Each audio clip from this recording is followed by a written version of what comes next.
E se vivêssemos em um mundo onde a nossa salvação dependesse de nossos esforços e daquilo que poderíamos dar a Deus, conseguiríamos ser salvos?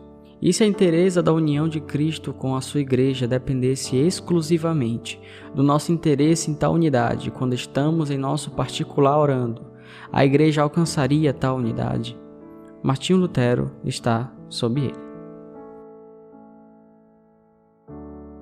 Um dos primeiros conceitos que adquirimos quando iniciamos a caminhada cristã é que existe um único Deus autoexistente e criador de todas as coisas, a quem podemos recorrer.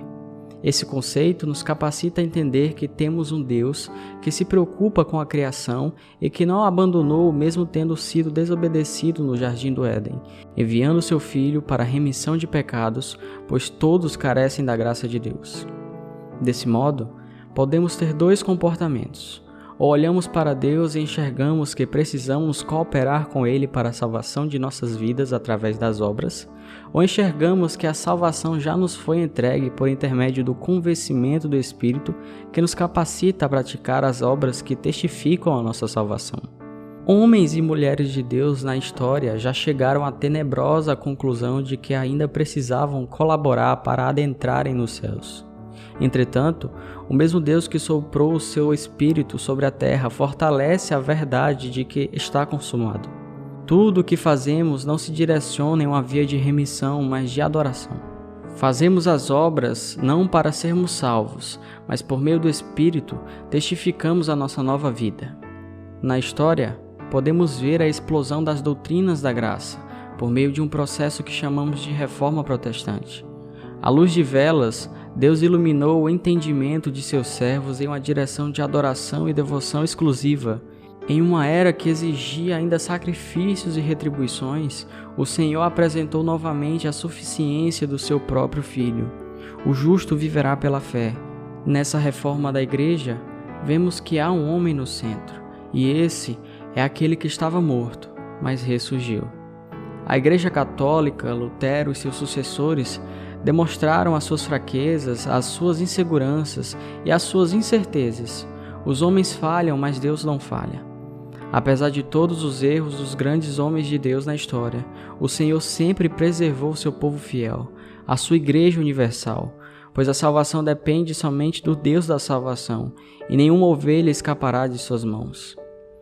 Deus possui a sua igreja, e a igreja do Pai é a igreja de todos os tempos e de todos os lugares, composta por aqueles que perseveram nos seus ensinos.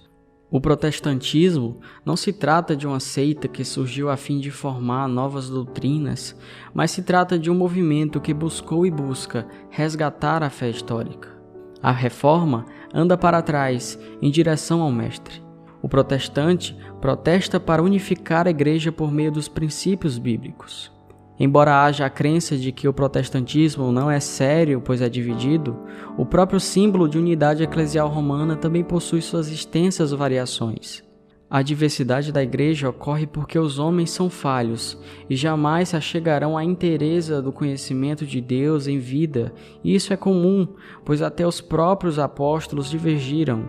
Entretanto, o Pai nos chama a sermos unidos sob princípios fundamentais, e a catolicidade reformada se dá através da via de estarmos unidos sob a mesma autoridade, a palavra do Senhor. De que igreja você é? Acredito que de alguma denominação distante da minha e da dos demais ouvintes. Isso acontece porque não importa o nome, importa o Senhor. O Deus que concede perseverança e ânimo nos deu um espírito de unidade segundo Cristo Jesus, para que com um só coração e uma só boca glorifiquemos ao Deus e Pai de nosso Senhor Jesus Cristo.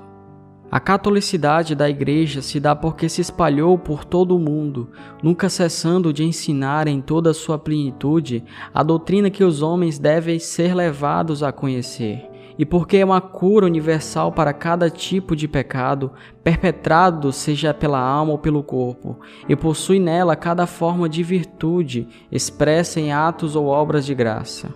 Somos um, pois servimos ao mesmo Senhor, o Senhor, Deus das Escrituras.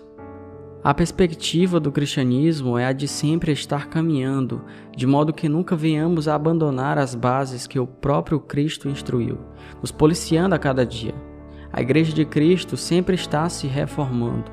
Temos a consciência de que estávamos mortos, mas pela graça fomos ressuscitados para crermos pela fé, por meio da pregação da Escritura, que Jesus Cristo é o Senhor, que nos dá o exemplo absoluto de que devemos glorificar a Deus em todas as coisas e atribuir a Ele, em uma unidade eterna de adoração, todo louvor, honra e glória para todo sempre. Ore pela unidade da Igreja.